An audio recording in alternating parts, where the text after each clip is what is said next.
Loginnya seperti biasa, masukkan NIP dan passwordnya. Ketika login, apabila pelamar tersebut lulus, akan tampil pesan bahwa dia lulus seleksi kompetensi bidang dan pilihan apakah dia ingin melanjutkan pengisian DRH atau ingin mengundurkan diri. Jadi kalau dia ingin mengisi DRH, maka dia tinggal klik saja tombol pengisian daftar riwayat hidup. Atau kalau dia ingin mengundurkan diri, dia akan mengunggah surat pengunduran dirinya yang akan masuk ke sistem SSCN. Di sini saya akan menjelaskan dari peserta yang ingin melanjutkan pengisian daftar riwayat hidup. Peserta diminta untuk mengunggah kembali pas fotonya karena ada kemungkinan pas foto sebelumnya itu ada yang background-nya merah, ada yang biru, ada yang fotonya kurang bagus gitu, tapi masih tetap diluluskan. Nah, di sini dia harus mengunggah pas foto berlatar belakang merah dengan pakaian formal. Coba. Oke, di sini ternyata contohnya latarnya putih ya, tapi kita anggap aja ini merah. Dan seharusnya nggak seperti ini sih posenya. Tapi kita anggap saja ini pas foto yang benarnya ya. Di sini ada biodata-biodata yang sudah diisikan saat mengisi pendaftaran kemarin. Tapi ada beberapa data yang masih bisa diubah seperti nama. Nah, di nama inilah yang akan digunakan untuk penetapan NIP nanti. Karena pada saat pendaftaran masih ada aja pelamar yang salah mengisikan nama, diminta nama sesuai ijazah tanpa gelar, malah yang diisi adalah gelarnya. Jadi semoga kali ini tidak ada lagi kesalahan-kesalahan seperti itu. Yang bisa diubah itu nama, gelar depan dan gelar belakang, tempat lahir ijazah, agama, status perkawinan, email, nomor telepon, dan nomor ponsel. Kemudian di sini juga peserta diminta untuk mengisikan alamatnya, seperti kecamatan. Jadi dia diminta mengisi provinsi dahulu, kabupaten kotanya apa, kecamatannya apa, lalu kelurahannya apa. Kalau misalnya ada data kelurahan yang tidak kita miliki di sistem ini, pelamar bisa mengisi dengan lainnya, lalu mengisi nama kecamatannya apa, nama kelurahannya apa. Kalau provinsi dan kabupaten kota sepertinya sudah lengkap ya di SSCN. Yang kita ragukan masih kecamatan nama kelurahan.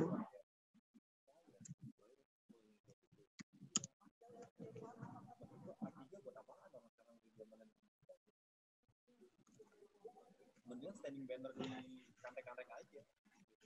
Jadi 14 biji. Ya buat apa? Hobi bisa dipilih jenisnya, seperti olahraga.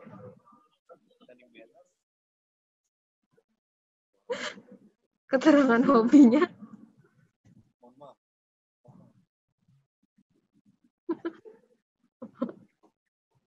Oke. Kemudian tekan selanjutnya, yaitu menu pendidikan. Di sini langsung ada pendidikan yang sudah dia miliki waktu dia melamar SSCN.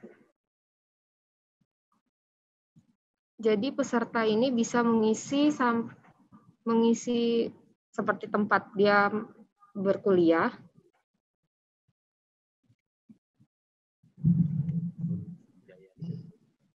nama rektornya,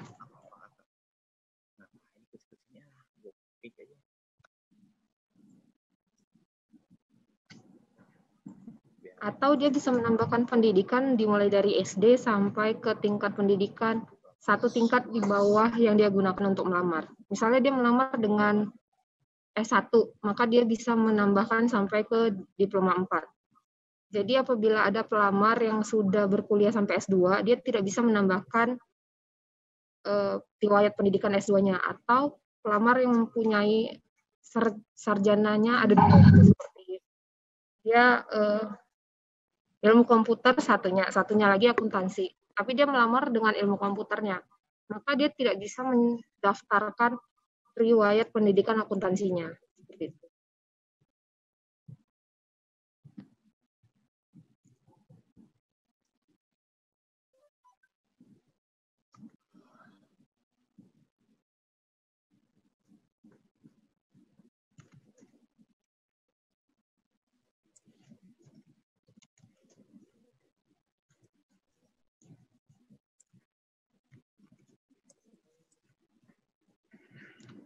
Ada juga riwayat kursus apabila peserta tersebut pernah mengikuti kursus.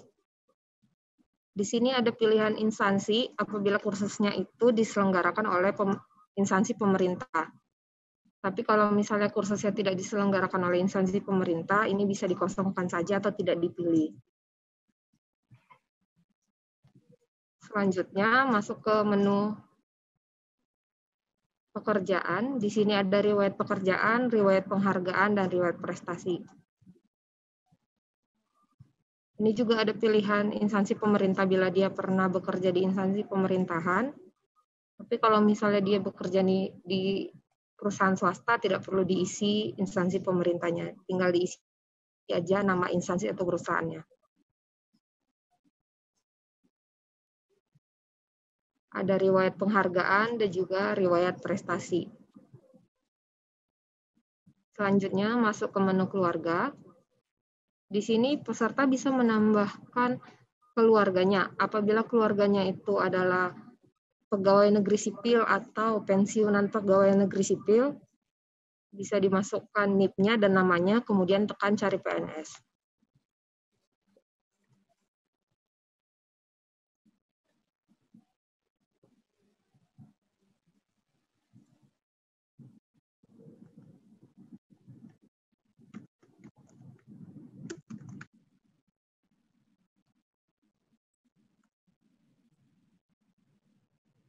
Kalau misalnya NIP dan nama itu ditemukan di sistem kita, maka langsung terisi pekerjaannya adalah pegawai negeri sipil atau pensiunan pegawai negeri sipil, dan perusahaan atau instansinya itu adalah instansi pemerintah di mana dia bekerja.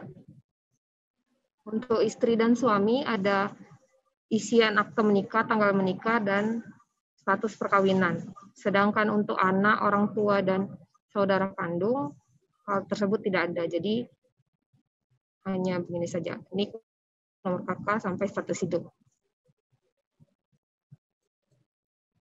Ya, tambahin.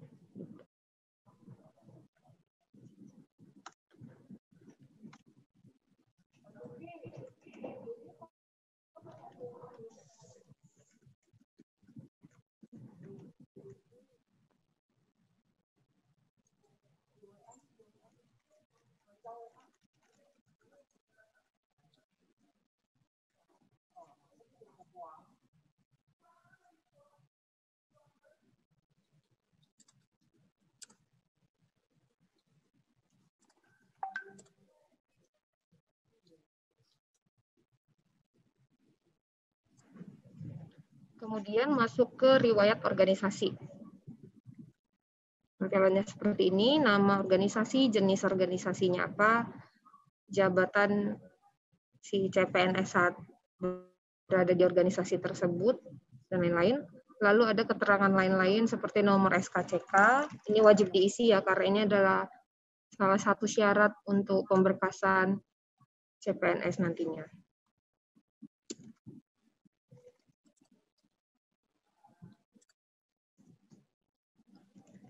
Nah, perlu dipastikan bahwa tanggal SKCK dan tanggal kesehatan jasmani juga bebas narkobanya ini perlu berada dalam waktu yang masih berada dalam waktu 6 bulan sampai dia pemberkasan.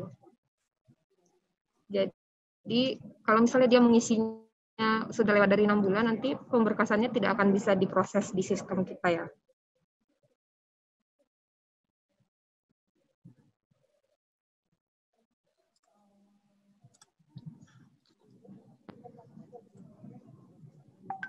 Setelah dia mengisi semua data-datanya, peserta diminta untuk mencetak daftar riwayat perorangan dan riwayatnya. Lalu memeriksa kembali data-datanya.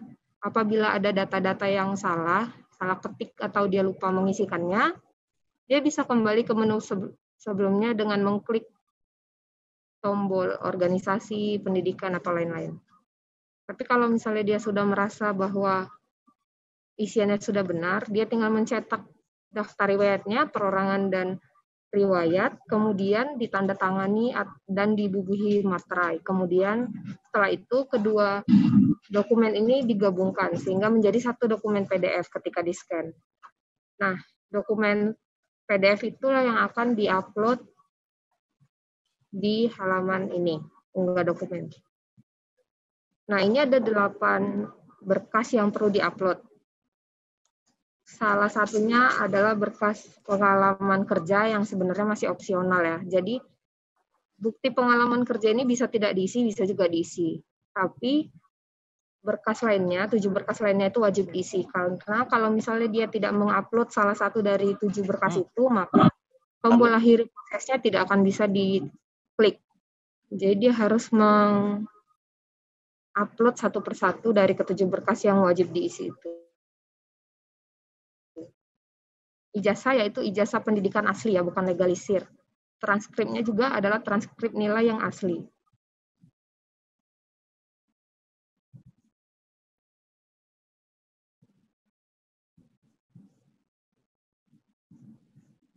Nah, daerahnya ini harus sesuai dengan Perban BKN nomor 14 tahun 2019. Jadi harus ada materai dan tanda tangannya.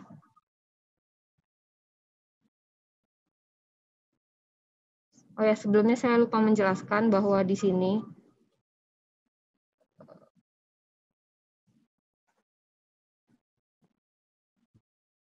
ada isian yang harus ditulis tangan dengan tinta warna hitam dan huruf kapital ya, seperti nama, kabupaten, dan tanggal lahirnya. Kabupaten tempat lahirnya dan tanggal lahirnya. Itu harus ditulis tangan.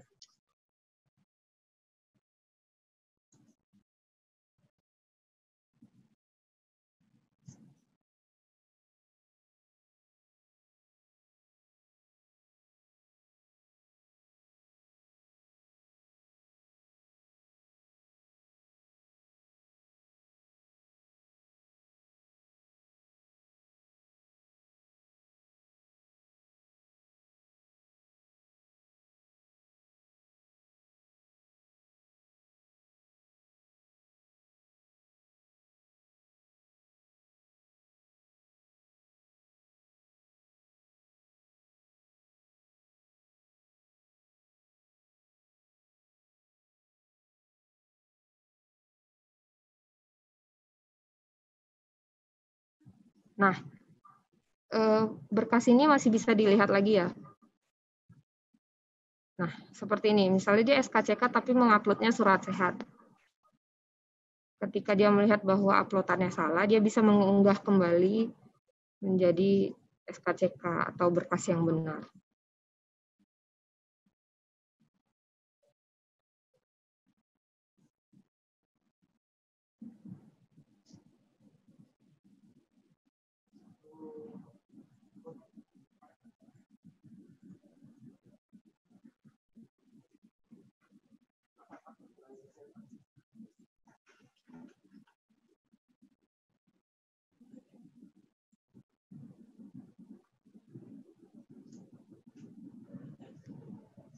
Misalnya dia tidak punya bukti pengalaman kerja, jadi kita tidak unggah bukti pengalaman kerjanya.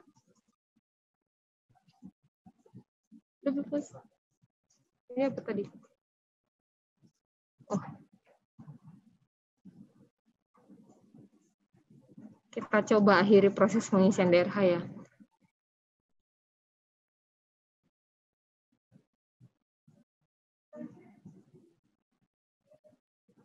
Bisa. Nah, setelah dikirim DRH-nya, dia tidak bisa lagi mengubah berkasnya atau datanya. Jadi kalau misalnya ada kesalahan, maka itu kita berikan wewenang kepada instansi untuk mengupload berkas yang benar di doku digital begitu. Dia hanya bisa melihat tanpa bisa mengunggah kembali berkasnya. Ya, demikian penjelasan dari sisi peserta. Saya kembalikan kepada Bapak Moderator. Oh ya, sebelumnya saya lupa menjelaskan yang sanggah. Jadi kita coba login ke peserta yang ternyata tidak lulus ya, dan dia ingin melakukan sanggah.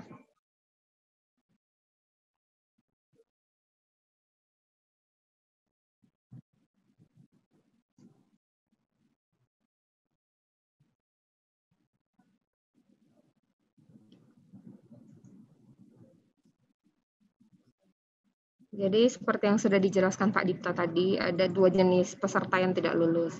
Ada yang ikhlas, yang sudahlah begitu ya. Ada yang ingin mengajukan sanggah. Jadi di sini dia diminta untuk mengisi perihal sanggahnya apa. Kalau misalnya peserta tersebut adalah peserta dengan jabatan guru, maka ada pilihan menyanggah nilai serdik, menyanggah serdik. Tapi kalau misalnya tidak ada, pilihan itu tidak akan ada. Dan untuk instansi yang memiliki SKB non-CAT, ada juga pilihan untuk SKB non-CAT-nya. Jadi ketika dia memilih SKB non-CAT, akan muncul lagi pilihan metode SKB-nya apa. Kemudian peserta tersebut diminta untuk mengunggah bukti sanggahnya.